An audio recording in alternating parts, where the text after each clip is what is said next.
Hello ghouls, ghosts, specters, and apparitions, and welcome back. Last time we were on our way to talk to the king to get our dragon back, so that's exactly what we're doing.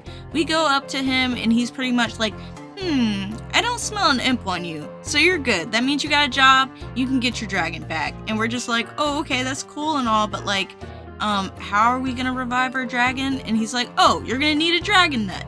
So, of course, that means we're going to have to go on our little side quest to get a dragon nut.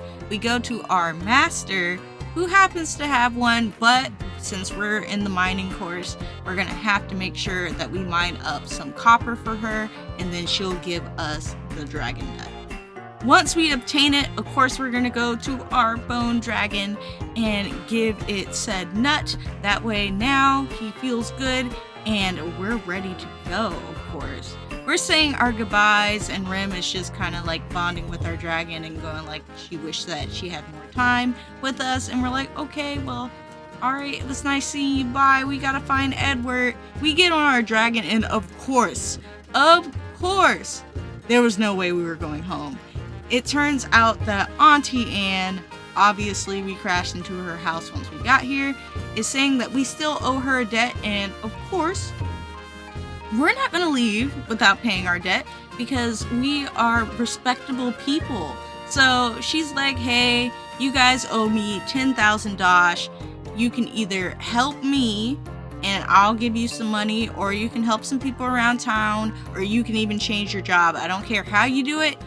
You just got to get me the money. And Rim's telling us that we can go help Renoa out, but we don't do that. We fulfill a few quests in town, and then we decide to help out Auntie Anne. Turns out there was some suspicious guy standing outside of the guild, and she keeps seeing him, and she wants us to investigate it, so we follow the guy. We beat up some tortoise that obviously didn't actually deserve it, and turns out this guy actually had a crush on Auntie Anne. He confesses his crush to her, and she's just like, nope. She doesn't want anything to do with the guy. For some odd reason, she tells him to keep trying. That's not good advice. That's like terrible advice. Do not keep trying. If somebody says no, like, that's it. No is no. Don't keep trying. And she gives us the money, and we finally have enough to pay her off. We go back to the guild, we give her the money, and she's pretty much like, oh, you guys don't actually have to give me the money because I'm actually the richest gal in town. This is pretty much a way to teach you guys a lesson. I wanted to make sure that you take responsibility for your actions, as well as show you how to make money and how to get around town. So, you know, she's just being nice, and we get to keep the money.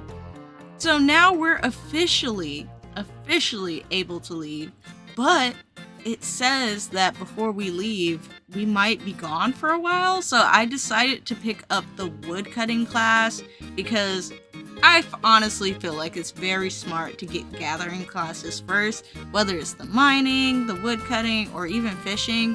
Like, this stuff is all around you no matter where you are in the world. So that's why I picked up woodcutting. Turns out I have this new instructor named Leela, and she sings like this.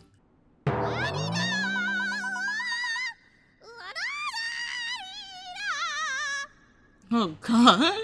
Yeah. It was a little hard to listen to, but you know, she's a pretty chill character, and she's telling us, hey, we have to go deal with her apprentice Chopin. He'll teach us the ropes, and we have to go find him. So we go outside.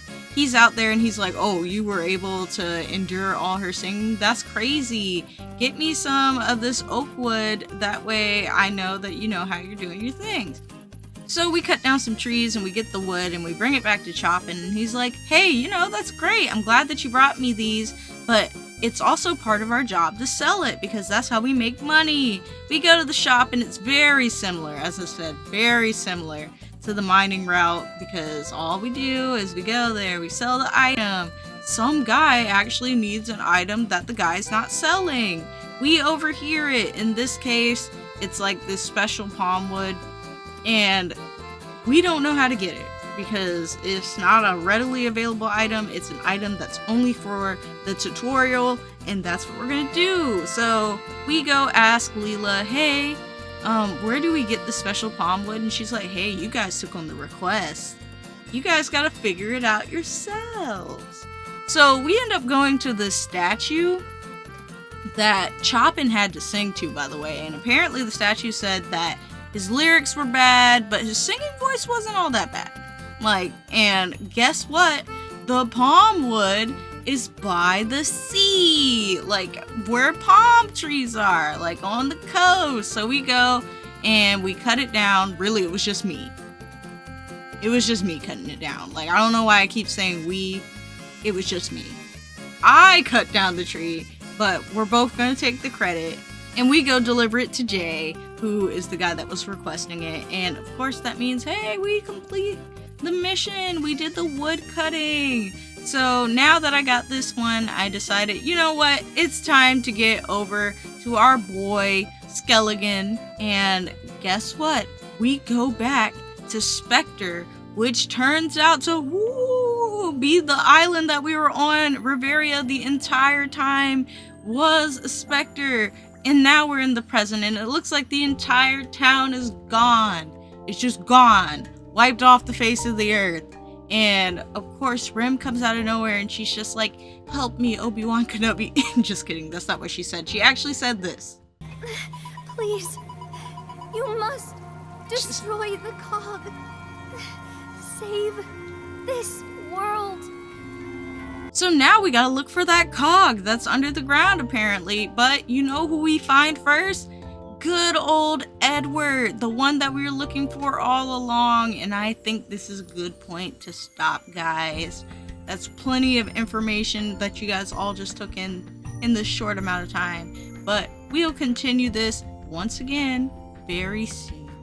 So thank you guys for watching this video, and thank you to the Patreons. We've actually been growing a lot lately. Like, look at all these names that are coming up. If you're interested in seeing my full gameplay of Fantasy Life, it's available on the Patreon. If you subscribe, you get it pretty much a week early, and if you're a free member, you get it a week later. So, you know, it's some options. That way you get to see the full gameplay, the grind, and all that jazz. And also, you know, we do miniature Monday, so all the miniatures are up there as well, and all the other work in progress stuff. So yeah, guys, that's all I wanted to say. Make sure you take care of yourself, drink some water, and of course, stay spooky.